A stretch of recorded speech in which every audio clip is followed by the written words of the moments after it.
Desde que foram conhecidas as primeiras projeções, temos estado a ouvir reações aqui na CNN Portugal. Continuamos a fazê-lo. Junta-se a este CNN hoje Pedro Silva Pereira, eurodeputado do Partido Socialista e vice-presidente do Parlamento Europeu. Muito bom dia, muito obrigada por estar connosco. A Europa tem motivos para ficar alarmada com a vitória da coligação de direita e com a subida da extrema-direita ao poder em Itália? Bom, sem dúvida que esta vitória da extrema-direita, desta coligação liderada por Giorgia Meloni, é uma má notícia também para a Europa, para os valores democráticos e ainda uma má notícia para a Itália.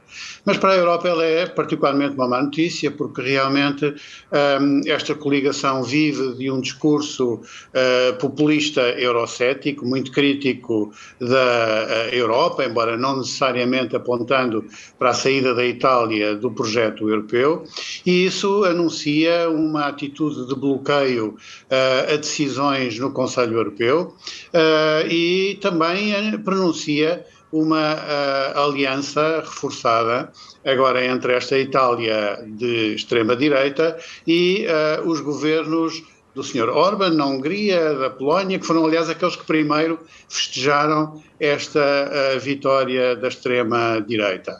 Também para os valores humanistas europeus, em particular no capítulo da imigração, esta é uma notícia que é de facto deprimente. O próprio Papa ontem pediu dignidade no tratamento dos imigrantes e, portanto, são também esses valores que estão verdadeiramente em causa.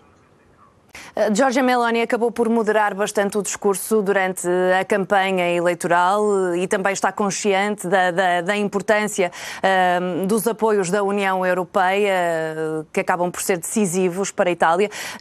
Não lhe parece que agora na governação vai também adotar uma postura mais moderada?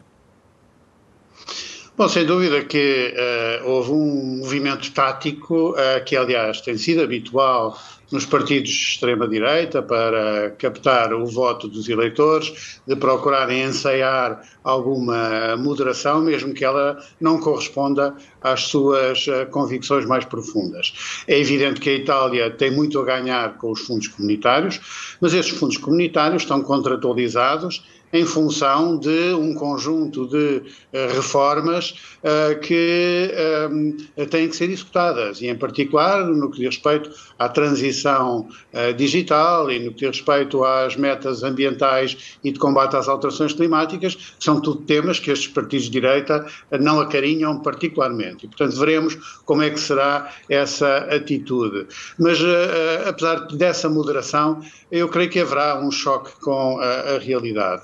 E desde logo na própria economia italiana. Repare bem, porque a Itália hoje vive uma situação económica muito delicada, não apenas como todos os outros países afetados pela crise e pela guerra e pela inflação, mas porque a Itália tem uma dívida pública muito elevada e num contexto em que o Banco Central Europeu aperta a sua política monetária e os juros da dívida pública sobem, a Itália torna-se um alvo natural dos mercados financeiros.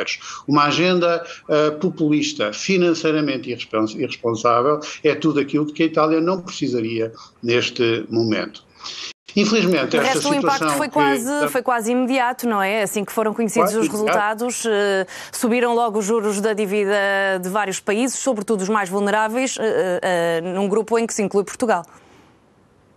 É verdade, isso seria uma reação natural. Afinal de contas, estamos a falar de uma transição de um governo Draghi financeiramente responsável e muito empenhado numa agenda reformista para a Itália, para um governo com uma agenda populista e com muitas incertezas pelo caminho. A questão da estabilidade política. A Itália é a menor nestas circunstâncias, não há uma tradição de grande estabilidade política. A Itália, vamos ver se esta coligação se mantém, mas a verdade é que esses sinais não são positivos. Agora, há uma coisa que eu gostaria de sublinhar, porque corresponde a uma verdade não muito dita nestas últimas horas. É esta chegada da extrema-direita ao poder. A Itália só é possível em resultado de uma coligação que envolve um outro partido ainda mais radical do que os Fratelli d'Italia, a Liga do Sr. Salvini, e também um partido, que é o partido do Sr. Berlusconi, a Força Itália, que está integrada no PPE. E, portanto, a grande família política do centro-direita europeia está neste momento de mãos dadas com a extrema-direita Itália. Como está, aliás, a negociar uma solução de governação para a Suécia, neste mesmo momento, em que um governo de direita procura um apoio parlamentar da extrema-direita. E esta é uma tendência, a tendência de o centro-direita, do PPE, o grande partido europeu, a que pertence o PSD e o CDS, estar um pouco por essa Europa fora, a ceder a alianças com a extrema-direita. Porque se essa aliança não existisse, nós hoje não estaríamos a falar de uma maioria de governo para a extrema-direita Itália. E acha que isso justifica o facto de, nas últimas horas, não termos ouvido reações muito inflamadas? É quase como se este resultado fosse visto com uma certa normalidade?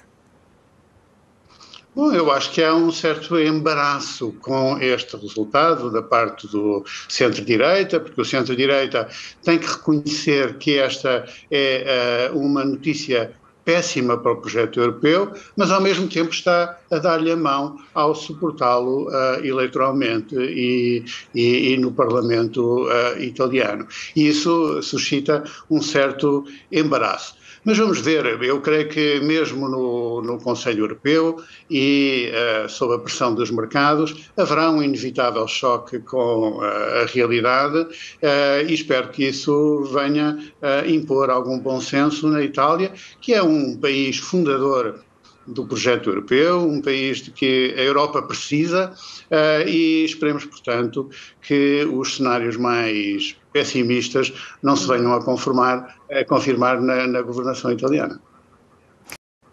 Em relação à continuidade do apoio à Ucrânia, Giorgia Meloni, nos últimos meses, foi mostrando a intenção de continuar este apoio à Ucrânia contra a Rússia, mas Berlusconi e Salvini têm posições diferentes. Acredita que vão surgir fissuras e que, por parte de Itália, esse apoio possa estar em risco?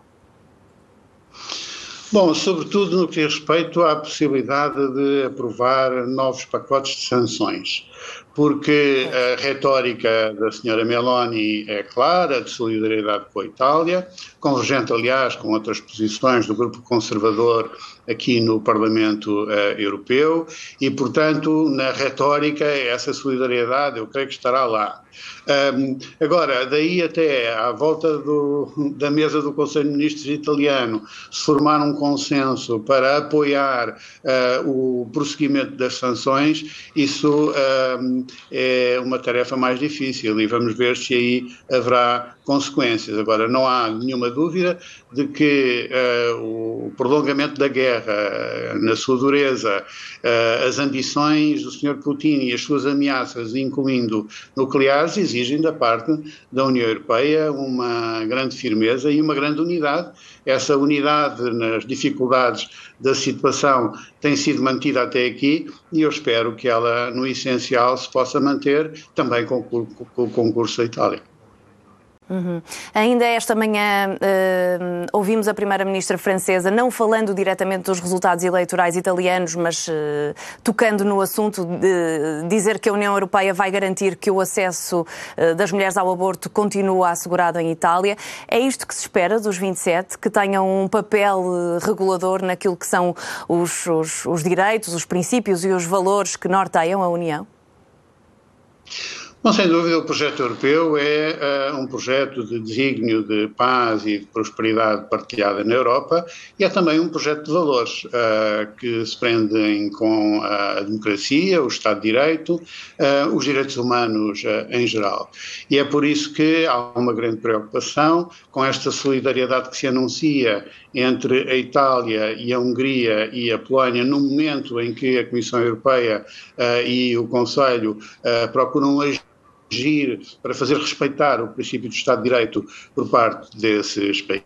países com muitas dificuldades, mas sem dúvida que a União Europeia precisa de responder para a defesa desses valores, mas também noutros terrenos, como é o caso da imigração e é o caso dos direitos das mulheres.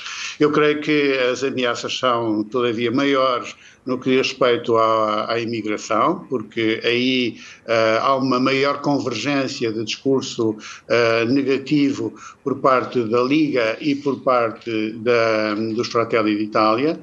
No que diz respeito às mulheres... Mas aí também há muitos dedos apontados à própria Europa. Em relação às políticas de imigração, também há muitos dedos apontados à própria Europa. Sim, acusações de que a União Europeia abandonou a Itália num momento crucial. Mas grande parte dessas acusações dizem respeito à dificuldade de construir uma política de imigração humanista que recolha o apoio dos vários países europeus. As propostas da Comissão Europeia são sempre, do modo geral, no bom sentido dessa política de imigração humanista, mas temos assistido, às vezes, da parte do leste europeu, mas agora, se calhar, a partir do sul e da própria Itália, a atitudes mais negativas, que, aliás, não são absolutamente novas, já quando o Sr. Salvini tinha um papel relevante na governação italiana, isso foi muito marcado e, portanto, eu creio que sim, a imigração será um dos terrenos onde se vai sentir esta viragem à direita da Itália, e isso é uma má notícia também para os valores europeus, para os valores humanistas e para os imigrantes de modo particular. Pedro Silva Pereira, mais uma vez, obrigada por ter refletido connosco sobre estes resultados eleitorais em Itália com a subida da extrema-direita ao poder. Bom dia, obrigada. Muito obrigado, bom dia.